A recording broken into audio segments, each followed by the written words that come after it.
Milky mist வழங்கும் பேசும் தலைமை நிகழ்ச்சிக்காக உங்கள் அனைவரையும் அன்போடு வரவேற்கின்றேன். ஒவ்வொரு வாரமுமே வித்தியாசமான துறைகளை தேடி பேசும் தலைமை பயணிச்சுட்டே இருக்கு. அந்த விதத்தில் பாரத தேசத்தை பொறுத்த வரைக்கும் ஒரு கலைகளின் ஒரு சொர்க்கம் அப்படின்னே சொல்லலாம். அவ்வளவு கலைகள் நிரம்பி இருக்கக்கூடிய ஒரு தேசத்தில் ஒரு நாட்டியத்திற்காக தங்களை அர்ப்பணித்து கொண்ட ஒரு ஆதர்ஷ தம்பதியினரை தான் நம்ம சந்திக்க இருக்கிறோம். வழக்கமாக கலைகள் சார்ந்து பேசும் தலைமை பயணிக்கிறப்போ அதற்குள் ரொம்ப ஒரு நெருக்கமான ஒரு பயணத்தை எப்போதுமே அது தொடர்ந்து பயணிச்சுட்டே இருக்கு. அந்த ஆதர்ஷ தம்பதியினர் யார், அவர்களை பற்றி ஒரு அழகான முன்னோட்டத்தோடு பேசும் தலைமையில் நம்ம பயணிக்கலாம். நாட்டியம் மட்டுமே கனவு, நாட்டியம் மட்டுமே வாழ்க்கை, நாட்டியத்தில் தன்னையே கரைத்துக் கொள்ள வேண்டும் என்று வேறு எந்த பெரிய ஆசைகளோ திட்டங்களோ இல்லாதவர் சாந்தா அவர்கள். வறுமையான குடும்பத்தில் பிறந்தவர் என்ற காரணத்தினால் நாட்டிய உலகில் தனக்கென்று ஒரு தனித்துவமான இடத்தை அடைய வேண்டும், நிறைய சம்பாதிக்க வேண்டும், நிறைய சாதிக்க வேண்டும் என்ற பெருங்கனவு கொண்டவர் திரு தனஞ்சயன் அவர்கள். இப்படி இரண்டு திசை வழியில் பயணித்த இருவரையும் பரதக்கலை ஆதர்ஷ தம்பதியினராய் மாற்றியிருக்கிறது. அரை நூற்றாண்டுகளுக்கு மேலாக நாட்டிய உலகில் முழு அர்ப்பணிப்போடு பயணிக்கின்றனர் நாட்டிய தம்பதியினர் தனஞ்சயன், சாந்தா தனஞ்சயன் அவர்கள்.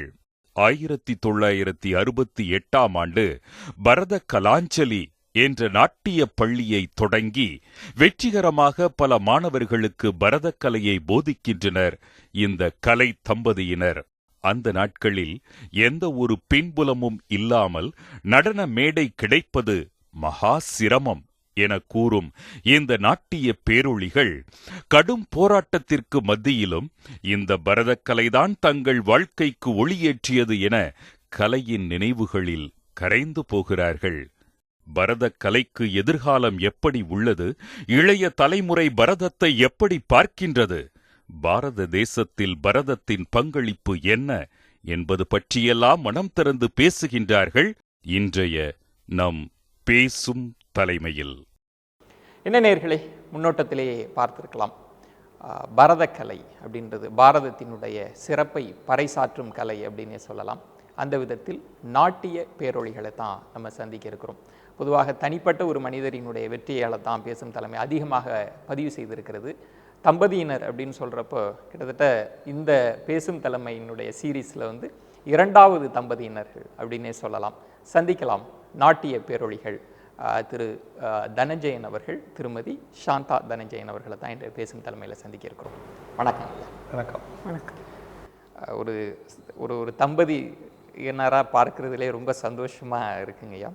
நிறைய விஷயங்கள் பேசுவதற்கு முன்பாக பொதுவாக இந்த குருகுலம் அப்படின்றது பாரத பண்பாட்டிலேயே எல்லா இடங்கள்லையும் பார்க்கப்பட்டது. அதற்கு பிறகு அந்த குருகுல வாசம்ன்றதே மறைஞ்சுது.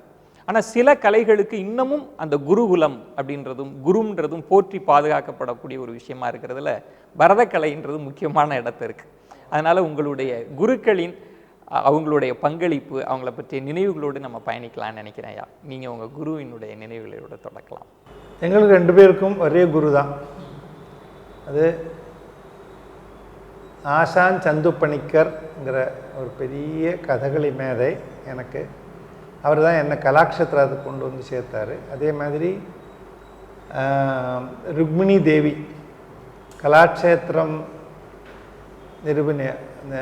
உண்டு பண்ணின அந்த அம்மையார், அவங்க 2 பேர் தான் எங்களுக்கு எல்லாமே. வாழ்க்கையில் கல்வி மட்டும் இல்லை, வாழ்க்கையே எவ்வளோ நல்லா நடத்தி கொண்டு போகணுங்கிறதுக்காக ஒரு எடுத்துக்காட்டாக எங்களுக்கு சொல்லிக் கொடுத்து அவங்களுடைய பாரம்பரியத்தை பின்பற்றி தான் நாங்கள் எங்களுடைய பரத கலாஞ்சலி என்கிற நிறுவனம் ஸ்தாபனம் பண்ணி இன்றைக்கி கிட்டத்தட்ட 49 வருஷம் ஆச்சு.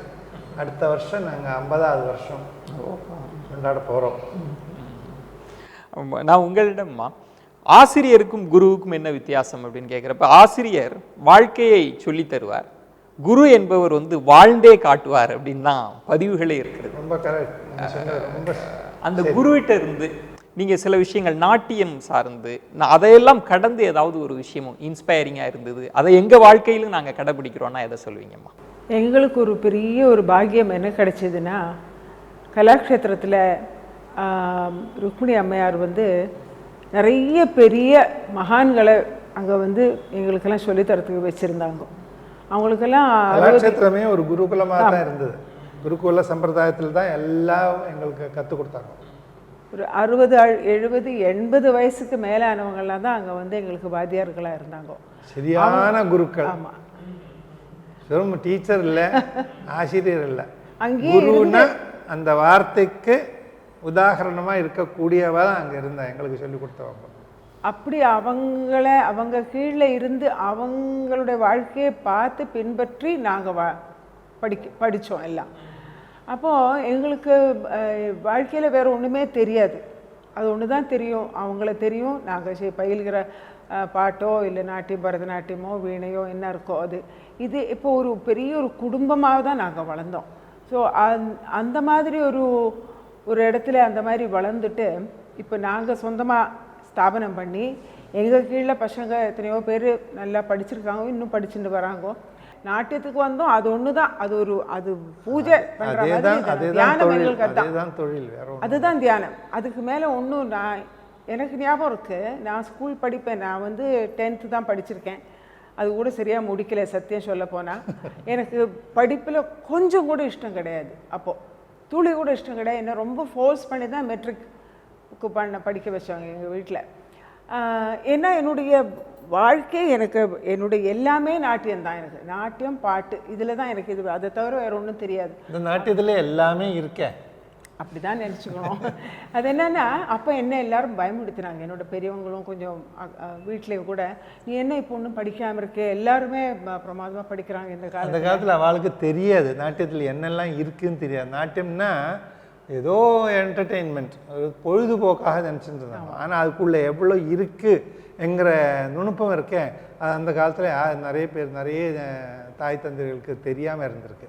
அதனால் நான் சொன்னேன்ப்பா, நதத் சில்பம் நதத் ஞானம் நாசா வித்யா நசா கலா நாசௌ யோகோ எதத் கர்ம நாட்டியஸ்மின் என் ந திருஷ்யத்தே அப்படின்னு பழைய காலத்திலே ரிஷிகள் எழுதி வச்சுட்டு போயிருக்காங்க. அந்த நாட்டியத்தில் இல்லாதது ஒன்றுமே இல்லை. அதனால் நீ ஸ்கூலில் படிக்கிற அந்த எனக்கு அந்த நான் பள்ளிக்கூடத்துக்கு போகல, நான் கணக்கு படிக்கல, ஜியோகிராஃபி இதில் கணக்கு இருக்கு, இது எல்லாம் இதில் அடங்கியிருக்கு. எல்லாம் சயின்ஸ் பூரா இருக்கு நாட்டியம்.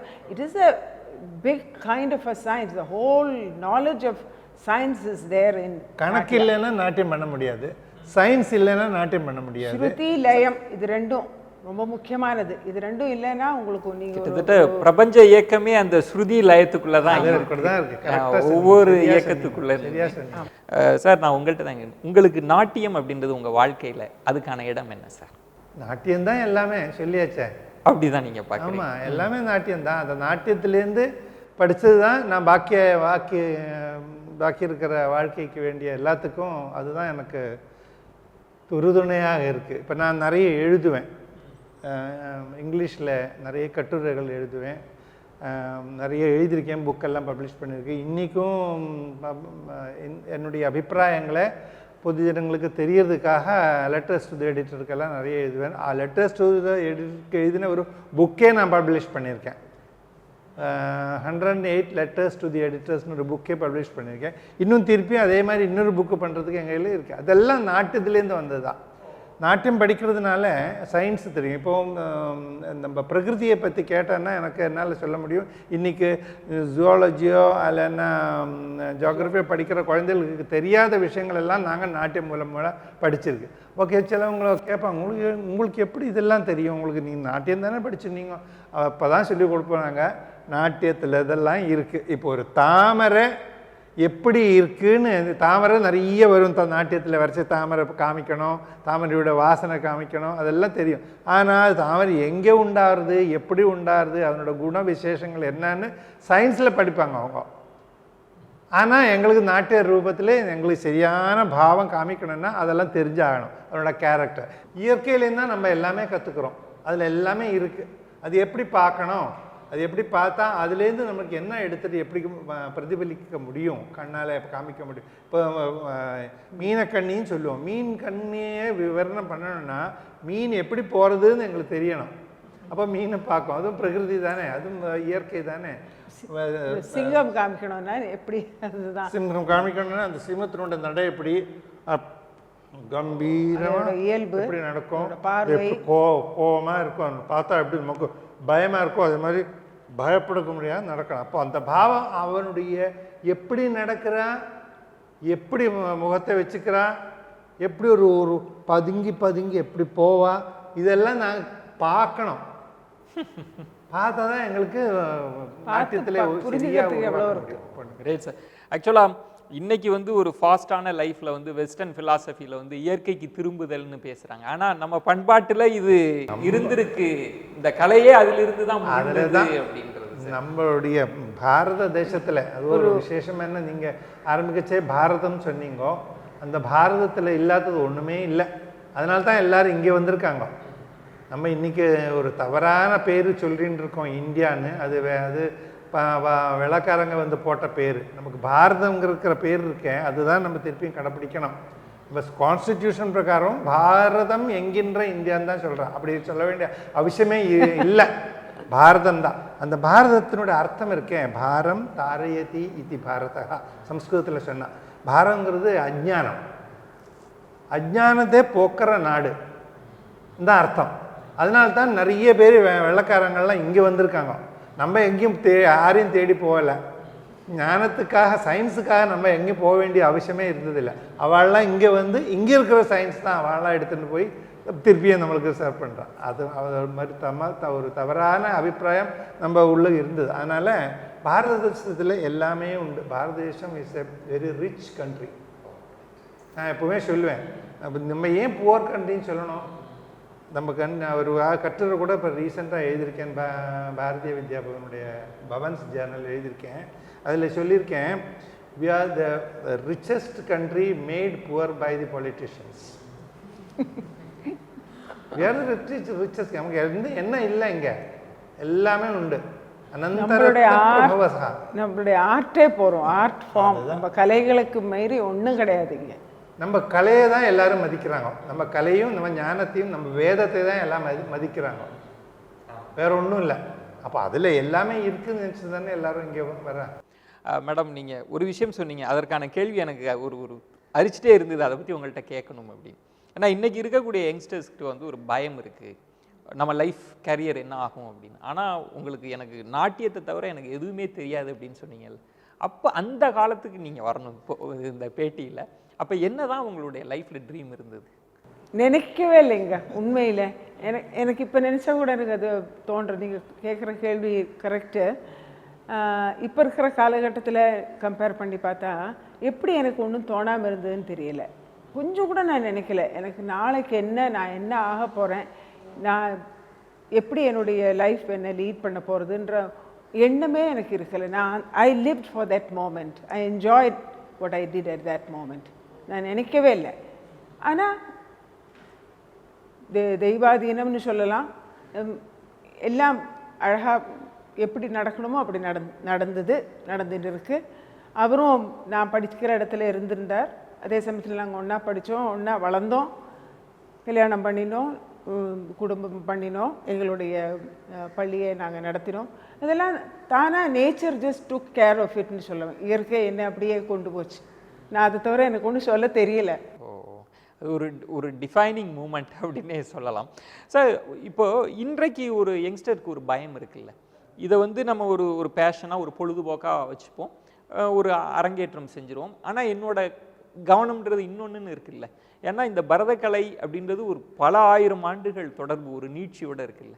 இப்போ இருக்கக்கூடிய யங்ஸ்டரினுடைய அந்த பார்வையை நீங்கள் எப்படி பார்க்குறீங்க? இப்போ மேடம் மாதிரி அந்த கலையோடு கரைஞ்சு போகிற தன்மை அப்படின்றது கொஞ்சம் குறையுது. அந்த மாதிரி கலையோட கலைஞ்சு போகிற தன்மை இன்னைக்கு குறைஞ்சிது. ஆனால் ஆர்வம் இல்லைன்னு சொல்ல முடியாது, ஆர்வம் இருக்குது. அதோட ஒரு மமதையோட கற்றுக்குறாங்க. ஆனால் அவங்களுக்கு நீங்கள் சொன்ன மாதிரி ஒரு அச்சம் மனசில் எப்போவுமே இருந்திருக்கு. இது வச்சு எங்களுக்கு ஜீவனம் நடத்த முடியுமா அப்படின்ற ஒரு சந்தேகம் எப்பவுமே அவங்களுக்கு இருக்கிறதோட அவங்களுடைய தாய் தந்தையர்களுக்கு தான் ஜாஸ்தி கவலை. ப்ரெஷர் எல்லாம் அங்கேருந்து தான் ஜாஸ்தி. அதனால என்ன ஆகுதுன்னா, இந்த சின்ன வயசுல நீங்கள் ஸ்கூலுக்கு போய் படிக்கணும், டிகிரி எடுக்கணும், MBA படிக்கணும் அப்படின்னு வற்புறுத்துறது. அதே சமயத்தில் தாய் தந்தையர்கள் அவங்களுக்கு ஒரு இதில் ஆர்வம் இருந்தால் அதையும் அவ பராமரிச்சுட்டு வந்துட்டு ஃபீஸ் கொடுத்து ஒரு நல்ல நாட்டியாச்சாரியர்கிட்டயோ அல்லையோ சங்கீதத்துக்கிட்டயோ கொண்டு போய் எல்லாம் பண்ணுறாங்க. ஆனால் அது ஒரே சமயத்தில் ரெண்டும் கொண்டு போகிறதுக்காக அவள் ஒத்துழைக்கிறாங்க, இல்லைன்னு சொல்ல முடியாது. அந்த தாய் தந்தர்களுக்கு எங்களுடைய பாராட்டுக்கள் அந்த மாதிரி இருக்கணும். ஆனால் அதில் என்ன ஆகுதுன்னா ஒரு கட்டத்தில் அவங்களுக்கா தெரியும் எனக்கு இதில் இவ்வளோ ஈடுபாடு இருந்தாலும் எனக்கு இதுலேருந்து பணம் சம்பாதிக்க முடியாது, அதனால எனக்கு வேறொரு கரியர் வேணும் அப்படின்னு சொல்லிட்டு ஒரு கரியருக்கு போகிறாங்க. அது என்ன ஆகுதுன்னா என்ன ஆயிருக்குன்னு கூட நான் சொல்கிறேன். இப்போ நிறைய பேர் கலையும் கல்வியையும் கொண்டு போயிட்டு அதே சமயத்தில் அந்த அகாடமிக் கல்வியினால ஒரு உயர்ந்த ஸ்தானத்துக்கு போய் காசு சம்பாதிக்கிற ஒரு நிலைமை வந்த உடனே அப்புறம் என்ன ஆகுதுன்னா அவளுக்கு இந்த கலை படித்ததுனால அந்த ஆர்வம் விடாத அதுவும் தொடர்ந்து கொண்டு போயிட்டு இருக்காங்க. அப்படியே போயிட்டு இருக்கிற வேலையில் சிலவங்க என்ன பண்ணுறாங்க, எனக்கு கலை போரும் அப்படின்னு சொல்லிட்டு திருப்பி இதுக்குள்ளே வந்து அதை அந்த மாதிரி நிறைய பேர் வந்திருக்காங்க. உங்களுடைய தந்தையார், உங்களுடைய பேரண்ட்ஸ், அவங்க பாயிண்ட் ஆஃப் வியூல இருந்து உங்க பயோகிராஃபியை சொல்லுங்களேன். அது எனக்கு ரொம்ப மாறுபட்ட ஒரு விஷயம். அது நான் ஒரு ஏழை குடும்பத்தில் பிறந்தேன், ரொம்ப ஏழை குடும்பம். என்னுடைய அப்பா சாதாரண ஒரு ஸ்கூல் மாஸ்டர், 8 குழந்தைகளை வச்சு ரொம்ப கஷ்டப்பட்டு இருந்த ஒரு காலம். அந்த காலத்தில் எங்கள் கலாட்சேத்திரத்திலேருந்து அந்த சந்துப்பணிக்க ராசாங்கிறவர் வந்து ருக்மிணி தேவிக்கு ஆண் குழந்தைகள் நாட்டியத்தை பயின்ற வேண்டும். அந்த காலத்தில் இல்லை, ஆண் குழந்தைகளை நாட்டியத்துக்கு விடமாட்டாங்க. அப்போது கலாட்சேத்திரத்தில் ஆண் குழந்தைகளுக்கு கொஞ்சம் சொல்லிக் கொடுத்து அவங்க நாட்டிய நாடகங்களில் இந்த ஆண் கேரக்டர் வந்தான்னா ஆண்களை வச்சுருந்தே பண்ணணும், பெண்களை வேஷம் கட்டிட்டு பண்ணக்கூடாது. முந்தியெல்லாம் பொன் குழந்தைங்களே ஆண் வேஷம் போட்டு பண்ணுற ஒரு காலகட்டம். அதுக்காக ஒரு நீங்கள் கேரளத்தில் தான் அந்த பாரம்பரியம் நிறைய இருக்குது. ஏன்னா கதகளி எல்லாருமே ஆண்கள் தான் கதகளி பண்ணுவோம். ஆனால் முக்கால்வாசி பேர் ஏழை குடும்பத்துலேருந்து தான், ஏழை குடும்பத்தில் இருக்கிறவங்க தான் கலையை நாடி போவாங்க. அப்படிதான் இருந்திருக்கு. இப்போ மாறி போச்சு. அப்போ அந்த காலகட்டத்தில் எங்கள் அப்பா எங்கள் வாத்தியார் தெரியும், அதாவது இங்கே குழந்தைங்க அழைச்சிட்டு போகிறதா நான் ஒரு பையனை தரேன், எனக்கு 8 பசங்க அந்த வளர்த்தது கஷ்டமாக இருக்கு, அழைச்சிட்டு போகிறீங்களா கேட்டப்போ தாராளமாக அழைச்சிட்டு போகிறேன்னு சொல்லி என்னை அழைச்சிட்டு கலாச்சாரத்துக்கு கொண்டு வந்தாங்க. அது ஒரு ஒரு நிமித்தம் நினைக்காம வந்த ஒரு காரியம். அப்படிதான் கலாச்சாரம். எனக்கு அப்போ உங்க நாட்டியத்தை பற்றி ஒன்றும் தெரியாது, சுத்தமாக. ஏதோ நாடகத்தில் சின்ன நாடகங்களில் அபிநயம் பண்ணியிருந்தார். அதுலேருந்து கலாச்சாரத்தில் வந்ததுக்கப்புறம் எனக்குள்ளே இருந்த அந்த கலைத்தன்மை இருக்கேன், அது வெளியில் வந்து. அப்படிதான் நான் இன்னைக்கு ஒரு பெரிய கலைஞராக பத்மபூஷன் இருக்கிற அவார்டெல்லாம் வாங்கியிருக்காங்க. எப்படி அப்போ கொஞ்சம் கொஞ்சமாக வளர்த்து வந்து கலாட்சேத்திரத்தில் கிட்டத்தட்ட ஒரு 18 வருஷம் கலாட்சேத்திரத்தை சேவை பண்ணி அதுக்கப்புறம் அங்கேயே வெளியில் வந்து பரத கலாநிதி எங்களுடைய நிறுவனம். அது அந்த காலத்திலேயே நாங்கள் நிறுவனம் கலாட்சேத்திரம் அது பெரிய கலாட்சேத்திரம், இது சின்ன கலாட்சேத்திரம், இதுதான் சொல்லுவாங்க. அதே மாடலில் நாங்கள் குருகுல சம்பிரதாயத்தில் இங்கே வளர்த்தி அந்த பரத கலாஞ்சலி மூலமாக நம்ம கலையை பரப்பினோம். அப்பவும் எங்களோட நோக்கம் பணம் சம்பாதிக்கிறதா இருந்தது இல்லை, கலைக்கு தான் நிறைய தொண்டு செய்தோம் தவிர எங்களுக்கு வளர்த்தணும்னு நான் நினைச்சதே கிடையாது. கலையை வளர்த்தணும், நம்மளுடைய பாரத தேசத்தினுடைய கலையும் கலாச்சாரத்தையும் வெளியே எல்லா இடத்துலையும் நல்லா நிலநாட்டணும், அந்த மாதிரி ஒரு நோக்கம் தான் இருந்தது. அது தெய்வ சகாயம், அனுகிரகம் தான் சொல்லணும். எல்லா திக்கிலையும் ஒரு எந்த விதமான யார்கிட்டையும் போய் கையேந்தி நிற்காமே எங்களுக்கு எல்லா வாய்ப்பும் எங்களுக்காக வந்து சேர்ந்தது. எங்களுடைய திறனை மற்றவா புரிஞ்சுண்டு அவளாக வந்து எங்களை தேடி எங்களுக்கு அந்த நிகழ்ச்சிகள் தந்து எங்களுக்கு ஃபாரினுக்கெல்லாம் வாய்ப்பு அப்படியே வந்தது. ஏன்னா எங்களுக்கு அந்த காலத்தில் ஒரு கவர்மெண்ட் ஆதரவோ அரசாங்கத்தினோட ஆதரவோ அதில் இருக்கிற பெரிய ஆஃபீஸர் மேனதோ அல்ல பொலிட்டீஷியன்ஸ் கனெக்ஷன் ஒன்றுமே இருந்தது கிடையாது. பின் எப்படி இப்படி வந்தோம் அப்படின்னு நினச்சேன்னா எங்களை வளர்த்து விட்டது எங்கள் கலை தான். அதுதான் அதே தான் நாங்கள் வெளியூருக்கு போச்சும் நாங்கள் எங்களையாவது ப்ரொஜெக்ட் பண்ணதில்லை. எங்கள் கலை, எங்கள் பாரதத்தில் இருக்கிற கலையை பார்க்கிறோம், அது எப்படி இருக்குது, அந்த கலையோட மகிமை என்ன அப்படி சொல்லி அந்த கலையை நிறைய வெளியூர்லாம் பறித்து விட்ட ஒரு பெருமை எங்களுக்கு உண்டு. ஏன்னா அந்த காலத்தில் நிறைய உலகம் பூரா சுற்றினது நாங்கள் தான். கலாட்சேத்திராலயத்தை விட்டு அது வரைக்கும் யாரும் நிறைய வெளியூர் போனதில்லை. 1973 நாங்கள் ஆரம்பிச்சிருக்கோம் இந்த கலை பிரயாணம். அதாவது பரத கலாஞ்சலி ஆரம்பிச்சதுக்கு அப்புறம் திடீர்னு வாய்ப்பெல்லாம் வந்து சேர்ந்தது. அப்போ ஒரு வாட்டி வர வாய்ப்பு எங்களுக்கு வறட்சியும் வெளியூர் போனால் கலையை தான் முன்னிறுத்திக்கணும். எங்கள் ஊர் கலை பாருங்க எப்படி இருக்குது. அதுக்கப்புறம் அந்த கலையை எங்களை தனஞ்சன்ஸ் நல்லா பண்ணுறாங்க, அவங்களோட பண்ணுறது நல்லா இருக்கு அப்படின்னு தெரிஞ்சு அப்பப்போ வாய்ப்புகள் வந்துகிட்டே இருந்தது. அப்போ அந்த மாதிரி அப்போ ஆரம்பித்ததே பிரயாணம் இன்னும் நடந்துருந்தது. அதுதான் எங்களுடைய வரலாறு. நாட்டியம் மட்டுமே கனவு, நாட்டியம் மட்டுமே வாழ்க்கை, நாட்டியத்தில் தன்னையே கரைத்துக் கொள்ள வேண்டும் என்று வேறு எந்த பெரிய ஆசைகளோ திட்டங்களோ இல்லாதவர் சாந்தா அவர்கள். வறுமையான குடும்பத்தில் பிறந்தவர் என்ற காரணத்தினால் நாட்டிய உலகில் தனக்கென்று ஒரு தனித்துவமான இடத்தை அடைய வேண்டும், நிறைய சம்பாதிக்க வேண்டும், நிறைய சாதிக்க வேண்டும் என்ற பெருங்கனவு கொண்டவர் திரு தனஞ்சயன் அவர்கள். இப்படி 2 திசை வழியில் பயணித்த இருவரையும் பரதக்கலை ஆதர்ஷ தம்பதியினராய் மாற்றியிருக்கிறது. அரை நூற்றாண்டுகளுக்கு மேலாக நாட்டிய உலகில் முழு அர்ப்பணிப்போடு பயணிக்கின்றனர் நாட்டிய தம்பதியினர் தனஞ்சயன் சாந்தா தனஞ்சயன் அவர்கள். 1968 பரத கலாஞ்சலி என்ற நாட்டிய பள்ளியை தொடங்கி வெற்றிகரமாக பல மாணவர்களுக்கு பரதக்கலையை போதிக்கின்றனர் இந்த கலை தம்பதியினர். அந்த நாட்களில் எந்த ஒரு பின்புலமும் இல்லாமல் நடன மேடை கிடைப்பது மகா சிரமம் என கூறும் இந்த நாட்டிய பேரொளிகள் கடும் போராட்டத்திற்கு மத்தியிலும் இந்த பரதக்கலைதான் தங்கள் வாழ்க்கைக்கு ஒளியேற்றியது என கலையின் நினைவுகளில் கரைந்து போகிறார்கள். பரதக்கலைக்கு எதிர்காலம் எப்படி உள்ளது, இளைய தலைமுறை பரதத்தை எப்படி பார்க்கின்றது, பாரத தேசத்தில் பரதத்தின் பங்களிப்பு என்ன என்பது பற்றியெல்லாம் மனம் திறந்து பேசுகின்றார்கள் இன்றைய நம் பேசும் தலைமையில். நாட்டியத்தை பற்றி ஒரு ஆழமான பார்வையோடு ஆழமான தரிசனத்தோடு பேசும் தலைமை பயணிச்சிட்டு இருக்கு. நம்ம தொடர்ந்து பேசலாம். மேடம், உங்களுடைய வாழ்க்கையை பற்றி தெரிஞ்சுக்கிறதுக்கு முன்னாடி பேசும் தலைமையிலே நிறைய பிஸ்னஸ் மேனெல்லாம் நாங்கள் இன்டர்வியூ பண்ணியிருக்கோம். அவங்கள்ட்ட சின்ன வயசில் உங்களுக்கான என்ன கனவு இருந்தது அப்படின்னா, ஒரு 20 வருஷத்தில் 1000 கோடி 2000 கோடி டேர்ன் ஓவர் நான் பண்ணணும், அதுதான் என் கனவாக இருந்தது, ஒரு பென்ஸ் கார் வாங்கணும், அது என் கனவாக இருந்ததுன்னெலாம் சொல்லுவாங்க. உங்களுடைய சின்ன வயசில் நாட்டியம்தான் அப்படின்னே சொன்னீங்கல்ல, என்ன கனவு, நாட்டியம் சார்ந்தே என்ன கனவு வச்சுருந்தீங்க மேடம்? கனவு காணல, சும்மா நாட்டியம் பண்ணின்னு இருக்கணும், அது செய்யறச்சு இருக்கிற அந்த சந்தோஷம், அந்த இன்பம், அது போரும் எனக்கு. கூட ஏறி ஆடணும்னு நான் நினைச்சது இல்லை. ஆனால் எனக்கு சந்தர்ப்பம் வந்தது, அது வேறு சமாச்சாரம் வேறு. அங்கே கலாக்ஷேத்திரால நான் குழந்தையா படிச்சுட்டு இருக்கிறச்சே எனக்கு நிறைய சான்சஸ் இருந்தது. நல்ல நாட்டிய நாடகங்களில் எனக்கு நல்ல பாத்திரங்கள் தந்து, முக்கியமான பாத்திரம் தந்து என்ன ப்ரொஜெக்ட் பண்ணும்படியாக வச்சுருக்காங்க.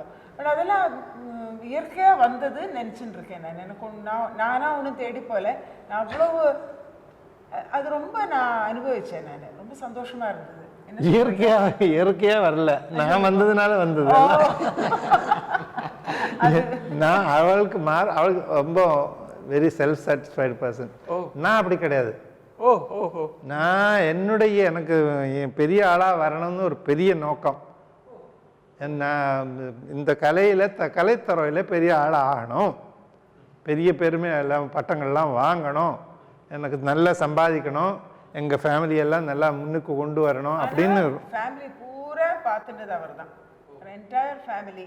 அது 8 பசங்க சொன்னாங்கல்ல, இவரை தவிர 7 பேர், அப்புறம் அவங்க கல்யாணம், அவங்களுக்கு குழந்தைங்க, அந்த என்டையர் ஃபேமிலியை அவர் பார்த்துட்டது அவர் தான். அது ஒரு பெரிய பெருமை. ஒருவேளை ஒரு வறுமையான பின்னணியில் இருந்ததுனால அந்த ஒரு வேகம் உங்களுக்கு இருக்கு. அது இருக்கு. எனக்கு சின்ன வயசுலேருந்தே இந்த கவிதை எழுதுகிற ஒரு கவிதை ராஷ்ட்ரியம், அதாவது அரசியல் சின்ன வயசுலேருந்தே ஒரு படிச்சிருக்கேன். அப்புறம் படிச்சிருக்கேன் நான். அப்புறம் அதெல்லாம் இதுக்காக தான், கலையை வளர்த்துறதுக்காக தான் படித்தேன். அப்புறம் அது கலாட்சேத்திரத்தில் வந்தப்புறம் அந்த ஆர்வம் இன்னும் ஊக்கம் வந்தது. அப்போது அவன் ரொம்ப நல்ல நாட்டியமணி. நாங்கள் 2 பேரும் ஒரே மாதிரி தான் படிச்சுட்டு வந்திருக்கோம். அவள் நாட்டியம் கிளாஸ் பண்ணினா போகிறோம் அப்படிங்கிற ரொம்ப திருப்தி. ஆனால் என்னோடது அப்படி கிடையாது. அந்த திருப்தி இருந்தாலும் பெருசாக வரணுங்கிறதுனால நிறைய நிகழ்ச்சிகள் நடத்தணும், அதனால் அந்த நிறைய வாய்ப்புகள் உண்டாகணுங்கிற ஆர்வத்தினால தான் என்ன ப்ரொஜெக்ட் பண்ணோம். அதனால தான் பரத கலாஞ்சலியை நிறுவனம் உண்டாக்கி. ஆனாலும் எனக்கு உறுதுணையாக இருந்தது அவளுடைய நல்ல மனசு, திறமை. எனக்கு ஈக்குவலாக எல்லா திறமையும் அவளுக்கும் இருக்கிறதுனால எனக்கு நாங்கள் 2 பேரும் ஒருத்தருக்கு துணையாக வளர்த்து விட்டோம் கலையை.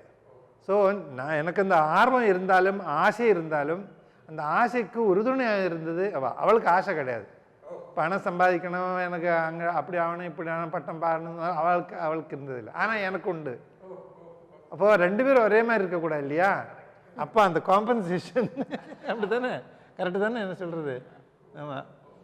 ஒருவேளை நான் வாழ்க்கையில் வரலன்னா அவள் ஒரு ஹவுஸ் ஒய்ஃபாக தான் இருந்திருப்பேன்னு நினைக்கிறேன். நான் அது கலை ஏதோ சும்மா யாருக்காவது கொஞ்சம் நாட்டையும் சொல்லி கொடுப்பாளாக்கும் நல்ல விதத்தில். ஏன்னா அந்த மாதிரி ஒரு புஷ் சொல்லுவாங்களே இங்கிலீஷில், அது இல்லாமல் இருக்கும் இல்லை? அப்படி தானே, கரெக்டு தானே நான் சொல்கிறது? ஆக்சுவலாக மேடம், லைஃப்பை நிதானமாக யோசிக்கிறப்ப நீங்கள் ஒரு கனவோடு இருந்த நீங்கள் உங்களுக்கான ஸ்ட்ரகிள் எல்லாம் எப்படி எதிர்கொண்டு வந்தீங்க சார்? ரொம்ப ஸ்ட்ரகிள் இருந்தது. முதல்ல நான் சென்னையில் இருக்கேன், இங்கே தானே இருக்கேன். கேரளாவில் மாநிலத்திலேருந்து வந்து இந்த சென்னையில் இருந்து சென்னையில் இருக்கிற பெரிய கலைஞர்களை எல்லாம் அவங்களோட சேர்ந்து போட்டு நான் இங்கே ஒரு ஸ்தாபனம் பண்ணியிருக்கேன். அதில் இன்னொரு காரியம், அந்த காலத்தில் யாரும் தப்பாக நினச்சிக்க கூடாது, கொஞ்சம் பிராமணிக்கல் கல்ட்டு இருந்தது இங்கே ஒரு காலகட்டத்தில். நான் பிராமணன் கிடையாது, நான் சாதாரண ஒரு நாயர் ஃபேமிலியில் வந்தவன்.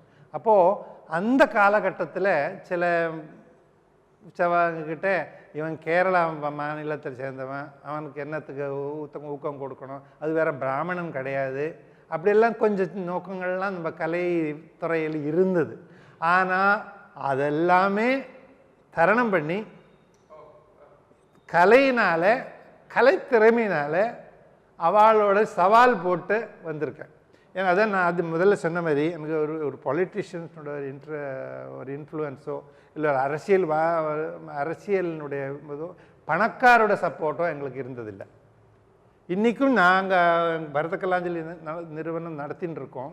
ஆனாலும் எங்களுடைய சப்போர்ட் பூரா இந்த மிடில் கிளாஸ் ஃபேமிலி தான். நாங்கள் நிறைய ஏழை குழந்தைகளுக்கு கல்வி சொல்லிக் கொடுத்து, நான் ஏழை இருந்ததுனால எனக்கு அதனோட கஷ்டம் தெரியும். ஆனால் நிறைய கொடுத்து அவளுக்கு ஒரு ப்ரொஃபஷனல் நோக்கத்தில் அவளுக்கு உண்டு பண்ணி வெளியூருக்கெல்லாம் அனுப்பிச்சு அவளுக்கெல்லாம் ஒரு நல்ல ஒரு நிலையில் கொண்டு வரதுக்காக நாங்கள் நிறைய பாடுபட்டிருக்கோம். யாரோடையும் வித்தியாசம் இருக்கக்கூடாது. சகனா பவது சகனோ புனத்து, அந்த ஃபிலாசபி, அந்த தத்துவம் நான் எப்போவுமே கடைப்பிடிச்சுட்டு இருக்கேன். நாங்கள் 2 பேரும் அதே தான் எங்கள் குழந்தைகளுக்கும் சொல்லி கொடுத்துட்டுருக்கோம். ஸோ அதனால் எனக்கு எந்த விதமான இழிவும் வரல. மேலே எனக்கு ஸ்ட்ரேஸ் தான் வந்திருக்கா தவிர எனக்கு எந்த விதமான குறைவும் இல்லை. எப்பவுமே குறையொன்றும் இல்லை. மலைமூர்த்தி கண்ணா. மேடம், ஒரு கலைஞர்களுக்கு முக்கியமாக பாராட்டு அப்படின்றதும் அவங்களுக்கான அந்த முதல் அரங்கேற்றம் அப்படின்றதும் என்றைக்குமே மறக்க முடியாத ஒரு விஷயமா இருக்கு. நீங்கள் நிறைய விஷயங்கள் ரிவீல் பண்ணலாம். இந்த இன்டர்வியூன்றது ரொம்ப நெருக்கமாக நம்ம பயணிச்சுட்டு இருக்கிறதுனால உங்களுக்கான அந்த பாராட்டு இன்னைக்கு நினச்சி பார்க்குறப்போ முக்கியமான பாராட்டு, அது உங்களுக்கு ஒரு பெரிய உத்வேகமாக இருந்திருக்கலாம் அல்லது விமர்சனம், அதை பற்றி சொல்ல முடியுங்களா? ரொம்ப வருஷத்துக்கு முன்னாடி எங்களுடைய பெரிய குரு ருக்மிணி தேவி அம்மையார் அவர்கள், அவங்களோட சேர்ந்து நான் மலேசியா சிங்கப்பூரில் ஒரு ப்ரோக்ராம், ஒரு ஃபெஸ்டிவலுக்காக போயிருந்தோம். அப்போது நான் மலேசியாவில் பிறந்தவன், எனக்கு பந்தம் உண்டு, மலேசியா இப்போ இல்லை. அப்போ நாங்கள் ஒரு கொஞ்சம் வருஷங்கள் அங்கே கோலாலம்பூரில் இருந்து கொஞ்சம் நாட்டியம் பயில்விச்சேன் எல்லாருக்கும். அப்போ அம்மையார் எனக்கு எழுதினாங்க, நீ அங்கே இருக்கிறதுனால நீ நாட்டியம் எங்கள் குரூப்போட பண்ணுன்னு சொல்லி ஒரு ஃபெஸ்டிவலுக்காக பண்ணினோம். அந்த சமயத்தில் நான் மலேசியன் இந்தியன் கண்டின்ஜென்ட்டை நான் ரெப்ரசன்ட் பண்ணேன் அங்கே. அப்போ ஒரு மிஸ்டர் சம்பந்தன் சொல்லி ஒரு தமிழ் மினிஸ்டர் இருந்தார் அப்போ அந்த கவர்மெண்ட்டில். ஸோ நான் வந்து Indian representative of Malaysian government. அது ஒரு ப்ரோக்ராம் பண்ணேன், ஒரு பரதநாட்டியம் பண்ணேன். ஆனால் லோக்கல் மெலேன்ற பாஷை, மலாய் பாஷைன்னு சொல்லுவாங்க, அந்த பாஷையில் ஒரு பாட்டு, ஃபஸ்ட் ஆஃப் இட்ஸ் கைண்ட். அவங்க பாட்டை எடுத்து அதுக்கு பரதநாட்டியம் விளக்கம் கொடுத்து குழந்தைங்கள 4 பேரை தயார் பண்ணி அந்த மாதிரி பண்ணா பெரிய சாக்ரிலேஜ் இல்லையா. இன்னொரு பாஷையில் அதுவும் ஒரு கம்ப்ளீட்லி இந்தியன் பாஷை இல்லை, அது மலாய் பாஷையில் போய் ஒரு நாட்டியம் ஆடுறாங்கன்னா அது ஒரு தப்பு கணக்கு போடுற ஒரு டைம் அது. அந்த ஒரு தைரியம் எனக்கு ஊக்கம் அவங்க அந்த மினிஸ்டர் கொடுத்தாங்க, பண்ணுங்கம்மா. அது அந்த காலத்தில் ரொம்ப ஃபேமஸ் சிங்கர் கமரியானூர்னு, நம்ம லதா மங்கேஷ்கர் மாதிரி அந்த ஊரில் அந்த அம்மா. அவங்களே பர்சனலாக பாடி நான் ஆடினேன், நானும் என்னோட பசங்களையும். அப்போ நான் அதையும் அந்த கண்டிஜென்ட்டில் இருந்தேன், மலேசியன் இந்தியன் கண்டிஜென்ட். இங்கே என்னை வந்து ருக்மிணி அம்மா இந்தியன் கண்டிஜென்ட்டில் இருக்க சொன்னாங்க. அப்போ இது ரெண்டும் பக்கத்தில் வந்துவிடுத்து எனக்கு கொஞ்சம் பயம் இருந்தது. ஏன்னா எப்படி இது ரெண்டையும் ஒத்து போக முடியாதும், ஒரே மேடையில் சில சமயங்களில் ரெண்டும் பக்கத்தில் வரும். ஆனால் எனக்கு என்ன உள்ளூர பயம்னா, நானும் சின்ன வயசு அப்போ இந்த மாதிரி ஒரு மலாய் பாஷையில் ஒரு பாட்டு பண்ணால் தப்பாக இருக்குமோ, இது நமக்கு இல்லை, இங்கே ருக்மிணி அம்மா என்னோட குரு என்ன நினைச்சுப்பாங்க, தான் படும் ஆமா அப்படின்னு நினைச்சுட்டு ருக்மிணி அம்மா என்ன நினச்சிப்பாங்க, ஐயோ நான் வந்து தப்பான ஒரு காரியம் பண்ண நினச்சிப்பாங்களே, கடவுளே அவங்க என்ன, நான் வந்து இங்கே ஆடுறது பார்க்காம இருக்கணுமே நான் ரொம்ப வேண்டினேன். என்னுடைய நல்ல காலமோ கெட்ட காலமோ எனக்கு சொல்ல முடியாது. நான் இந்தியன் இது ஆனது உடனே என்னுடைய பாகம் முடிஞ்ச உடனே அடுத்தது மலேசியன் பாகம் வந்தது. அப்போது நான் ஆடினேன். அப்போ நான் நினச்சிட்டேன் அம்மா உட்காரக்கூடாது, அவங்க போயிருப்பாங்கன்னு நினச்சிட்டேன். பார்த்தா அந்த அம்மா உட்காந்துட்டாங்க. உட்காந்து நீ ஆட போறியா, நான் பார்க்க போகிறேன்னு சொல்லி யார்கிட்டே சொல்லி நான் உட்காந்து பார்க்க போகிறேன்னு பார்த்துட்டாங்க. அதுக்கப்புறம் ராத்திரி நாங்கள் அங்கே வந்து கவர்மெண்ட் ஹவுஸில் இருந்தோம். நாங்கள் திரும்பி போனப்போ எனக்கு அவங்கள பார்க்க பயம். நேரில் பார்த்தா ஏதாவது கேட்டுருவாங்களோ, கோச்சிப்பாங்களோ, நீ ஏன் இந்த மாதிரி ஒரு பாட்டுக்கெல்லாம் ஆடுற வேறு பாஷையில் கேட்பாங்களோன்ற பயத்தில் நான் கவனிக்கவே இல்லை. அப்புறம் நான் எங்கேயோ வாஷ்ரூம் பக்கம் போனப்போ என் குரல் கேட்டு என்னை கூப்பிட்டு அவங்க எனக்கு உன்னை பார்க்கணும் அப்படின்னாங்க. எனக்கு கை காலெலாம் உதற ஆரம்பிச்சுது. நான் கூட என்னோட ஒரு ஃப்ரெண்டையும் கூட்டிகிட்டு போனேன். போய் உள்ளே போனால், ஆமாம் நீ எங்கே இந்த பாஷையெல்லாம் கற்றுண்ட, நீ உனக்கு தெரியுமா மலாய் பாஷை, நீ இந்தியாவில் தானே வளர்ந்த அப்படின்னு. அவ்வளோ பிரமாதமாக பண்ணினேன், உனக்கு எப்படி அந்த பாஷை தெரிஞ்சு அந்த பாட்டு தெரிஞ்சு இவ்வளோ அழகாக நீ நாட்டியம் பண்ணியிருக்கேன், இவ்வளோ அழகாக பண்ணினேன், நீ போகிறோம், நீ இங்கே இருந்தது போகிறோம், வா திரும்பி இந்தியாவுக்கே வந்துடு என்னோட அப்படின்ட்டாங்க. எனக்கு நான் கை என்ன காலை எங்கே இருக்குது தலை எங்கே இருக்குதுன்னு தெரியல. அவ்வளோ ஒரு ஆனந்தம், அவ்வளோ ஒரு அப்பா இப்படி நம்மளை வந்து அவ்வளோ அவங்களுடைய மனசை நான் நினச்சினேன். அவங்க கம்ப்ளீட்லி நான் நினச்சதுக்கும் அதுக்கும் ஒரு சம்மந்தமே இல்லாமல் அவங்க அப்ரிஷியேட் பண்ணாங்க. அதுதான் பெரிய பட்டம், அது ஒரு பெரிய பட்டம். எனக்கு அது மறக்க முடியாது என் லைஃப்பில். இந்த மாதிரி நிறைய சின்ன நிறைய பட்டங்கள் எங்களுக்கு 2 பேருக்கும் சேர்ந்து. ஐயா வந்து கலை அப்படின்றது இங்கே பொதுவாக சொல்லுவாங்க வந்து கற்றது கைமண் அளவு தான் அப்படின்னு சொல்லுவாங்க. இவ்வளவு நூற்றாண்டுகள், ஒரு அரை நூற்றாண்டுகளை கடந்து நாட்டியத்துறையிலே பயணிச்சுட்டு இருக்கீங்கல்ல, உங்களுக்கு ஒரு மன நிறைவு இருக்கா, இல்லை இன்னும் கற்றுக்கணும்னு இன்னும் நிறைய விஷயங்கள் இருக்குன்னு நினைக்கிறீங்களா? டாயம் ஒன்றுமே கற்றுக்கலன்னு தோன்றது. இப்போது நிறைய கற்றுக்கிறதுக்கு இருக்குது. இவ்வளோ பண்ணலையே, நான் அந்த காலத்தில் இன்னும் உங்கள்கிட்ட பண்ணியிருக்கலாமே அப்படின்னு ஆர்வம் தான் இப்போ இருக்குது. ஒரு வாட்டி கற்றுக் கொடுக்கச்சியும் குழந்தைகள்கிட்ட சொல்லிக் நிறைய நாங்கள் அவளுக்கு சொல்லிக் கொடுக்கச்சியும் எக்ஸ்பிளனேஷன்லாம் பண்ணிட்டு இருக்கச்சே எங்களுக்கு தோணும், ஐயோ இந்த கருத்தை இன்னும் கொஞ்சம் விவரமாக அவளுக்கு சொல்லிக் கொடுக்கறதுக்கு படிச்சிருக்கலாமே, அப்போது வாய்ப்பு இருந்தது, ஏன் விட்டு போயிட்டேன்னு சொல்லிட்டு இப்போ கற்றுட்டே தான் இருக்கோம். எல்லாம் புக்கை ரெஃபர் பண்ணி அதெல்லாம் அப்படி தான் சொல்லி கொடுத்துட்டுருக்கோம். கட்டாயம் கற்றது கைமண் அளவு, கல்லாதது உலக அளவு தான். முடிச்சாச்சுன்னு இல்லை, அந்த இதுவே கிடையாது. நிறைய விஷயங்களை இன்னும் ஒரு வாட்டியும் குழந்தைகளுக்கு சொல்லிக் கொடுக்கச்சு தான் தெரியறது, இதுக்கு இவ்வளோ இருக்கே, இதுக்கு இன்னும் ஆழமான கருத்துக்கள்லாம் இருக்கே இந்த பாட்டுக்கு, இல்லை இந்த முத்திரைக்கு.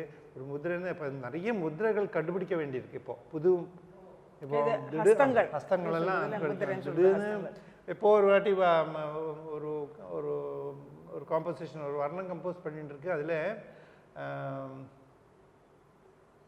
ஸ்பைடர் வேணும்.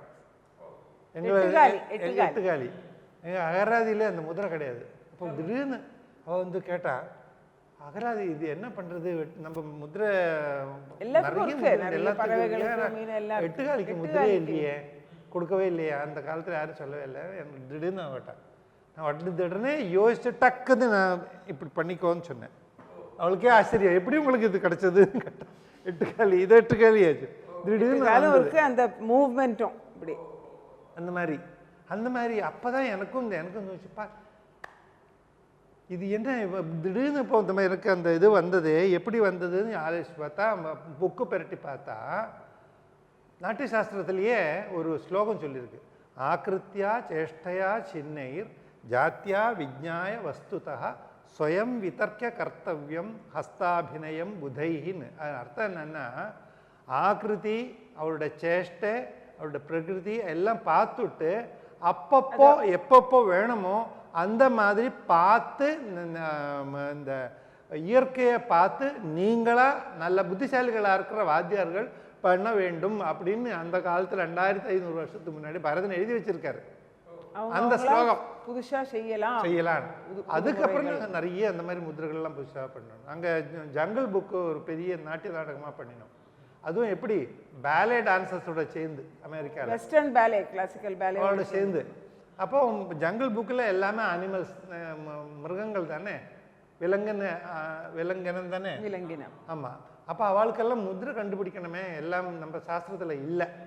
அப்போ ஒரு வாட்டி இப்போ வுல்ஃப் இந்த சென்னாய்க்கு ஒரு முதிரை வேணும், அது என்ன பண்ணலாம் அப்படின்னு சொல்லிட்டு ஓனாய், அது சென்னாய் ஓனாய் தானே சொல்றது.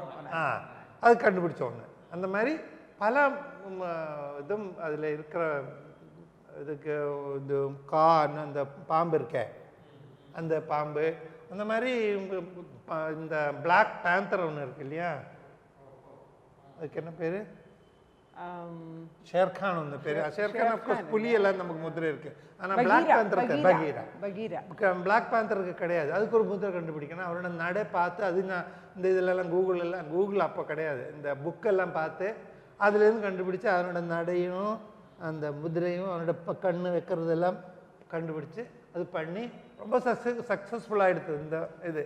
ஸோ என்ன சொல்ல வரேன்னா, நம்ம கலையில் நம்ம நாட்டியத்தில் பரதநாட்டியத்தில் இல்லாதது ஒன்றுமே இல்லை.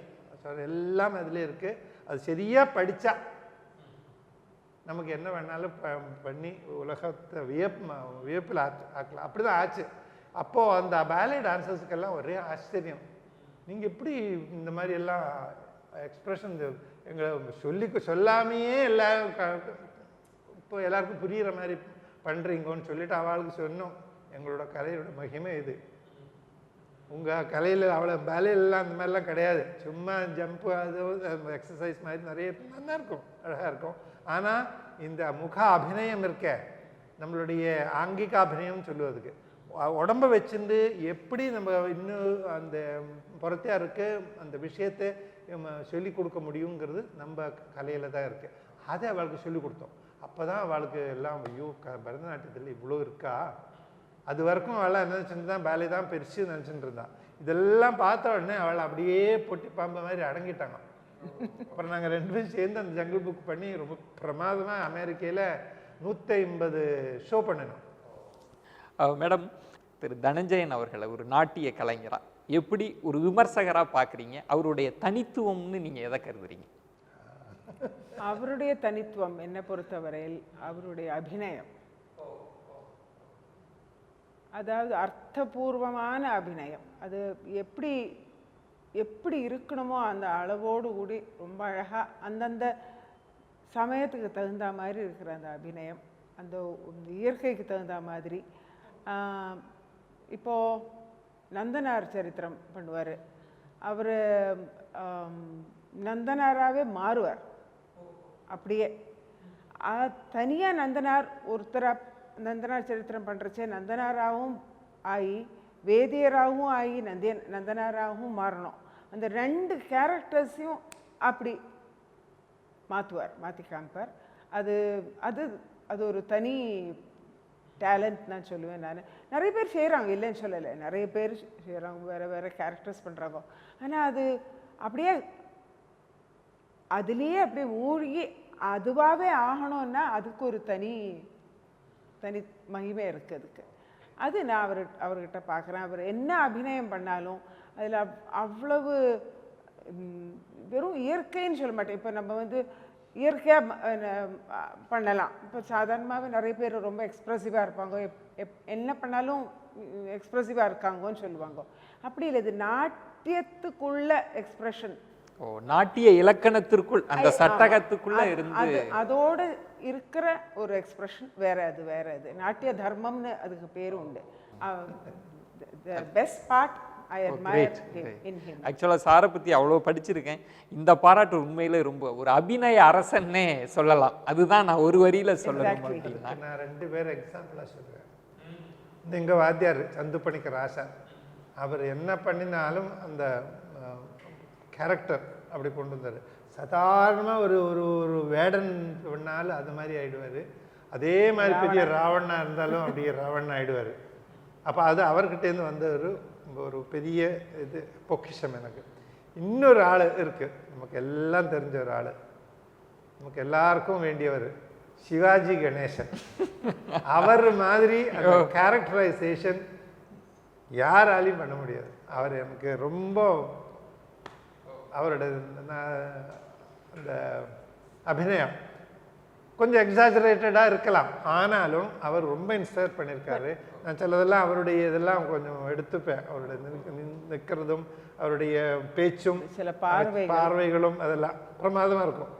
அது ஒரு விசேஷமானதுன்னு சொல்லலாம். திடீர்னு சொல்ல மாட்டாங்க இந்த நாட்டுக்காரங்களும். ஓ, சினிமா ஆக்டரை பற்றி சொல்ல முடியும். சினிமாவில் அவர் ரியல் நாட்டியம் ஆசானவர் யார்? சிவாஜி கணேசன். நீங்க வந்து என்னுடைய வெற்றிக்கு பின்னணியில் என்னுடைய வெற்றிக்கு பின்னால் அப்படின்னு மனைவியை சொல்லாம உறுதுணையா சரிசமமான இடத்தை நீங்க அவங்களுக்கு கொடுத்தீங்க. நான் அதை நோட்டீஸ் பண்ணேன்.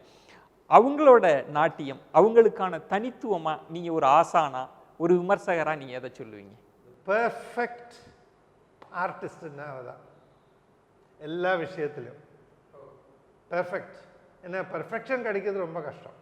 அவளை ரொம்ப அட்மையர் பண்ணுவேன். அவளுடைய நாட்டியம் எப்படி இருக்கணுமோ, ஒரு நடன கலைஞர் எப்படி இருக்கணுமோ அப்படியே இருக்கு. அதே சமயத்தில் எந்த விதமான கர்வமும் இல்லாமல்,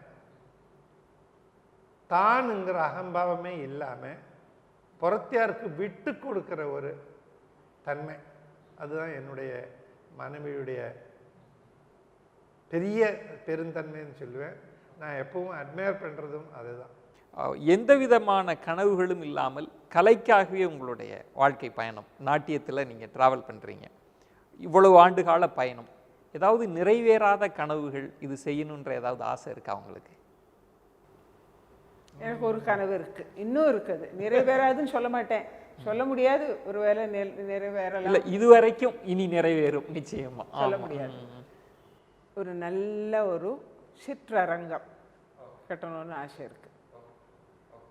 சிற்றரங்கம் போகிற பெரிய அரங்கம், ஒரு 300 பேர் உட்காரத்துக்கு இருக்கிற நம்ம கலைகளுக்கு அதுதான் அழகு. ரொம்ப பெரிய கலை அரங்கம் வேண்ட அவசியம் இல்லை. ஒரு அழகான எஸ்தட்டிக்னு சொல்கிறதுலே ரொம்ப கலை உணர்வோடு கூடிய ஒரு கலையரங்கம் வேணும்னு ரொம்ப நாள் ஆசைப்பட்டுன்னு இருக்கேன். அது எப்படி கூத்தம்பலம் அப்படின்னு சொல்கிறது உண்டு.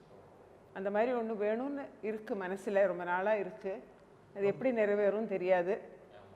அட்லீஸ்ட் நம்ம இப்போ அதுக்கு ஒரு அஸ்திவாரம் நாட்டிட்டு அதுக்கப்புறம் வந்தால் கூட பரவாயில்ல, நம்ம காலம் கழித்து வந்தால் கூட பரவாயில்ல, அடுத்த தலைமுறை எடுத்து செய்யட்டும். அழகான ஒரு சும்மா பெரிய பில்டிங்காக போட்டு ஒரு மாசிவாக பண்ணி அங்கே ஒரு ஏசியை போட்டு இங்கே ஒரு இதை போட்டு அதெல்லாம் வேண்டவே வேண்டாம். அழகான சின்ன அழகான எஸ்தட்டிக்காக ஒரு கலையரங்கம் வேணும். ஒரு சொல்லாடலே உண்டு, ஸ்மால் இஸ் பியூட்டிஃபுல் அப்படின்னு சொல்லுவாங்க. ஒரு அதில் கலை நிறைவோடு கூடின ஒரு அரங்கம். அந்த அரங்கத்தில் செய்தா அப்படியே மன நிம்மதி இருக்கணும். அவ்வளோ எல்லாருக்கும் போய் சேரணும். அந்த மாதிரி இருக்கணும். ஒரு பெரிய தியேட்டர் இருந்தால் எல்லாருக்கும் போய் சேர்றதில்லை, பின்னாடி இருக்கிறவங்களுக்கு சரியாக தெரியறதில்லை. ஆனால் ஒரு சின்ன அரங்கமாக இருந்தால், சிற்றரங்கமாக இருந்தால் அது முடியும். அதுக்கு ஒரு வாய்ப்பு வரணும், அது இடம் கிடைக்கணும், அதுக்கெல்லாம் உங்கள் கனவுகள் மெய்ப்பட, கனவுகள் நிறைவேற பேசும் தலைமை குழு சார்பா, நேர்கள் சார்பா நெஞ்சம் நிறைந்த நன்றிகளை தெரிவிச்சுக்கிறேங்க. ரொம்ப சந்தோஷம். என்ன நேயர்களே, பேசும் தலைமை அது எந்த துறையாக இருந்தாலும் அந்த துறைசார் விற்பனர்களோடு அந்த அனுபவங்களை, அந்த அனுபவ தரிசனத்தை பார்வையாளர்களுக்கு கடத்திவிட வேண்டும் என்கிற அந்த வேட்கையும் அந்த அவாவும் தான் எப்போதுமே வெளிப்பட்டு கொண்டே இருக்கும். அந்த விதத்தில் ஒரு நாட்டிய பேரொழிகளோடு, ஒரு நாட்டியத்திற்காக வாழ்ந்து கொண்டிருக்கிற ஒரு ஆதர்ஷ தம்பதியினரோடு ஒரு நெருங்கிய ஒரு நேர்காணலை நிகழ்த்தி இருக்கிறது. இப்படி துறை தேடி வித்தியாசமான ஆளுமைகளின் அனுபவங்களை பேசும் தலைமை உங்களுக்கு கொண்டு வந்து சேர்க்கும். அதுவரை உங்களிடமிருந்து விடைபெறுகிறேன். நன்றி, வணக்கம்.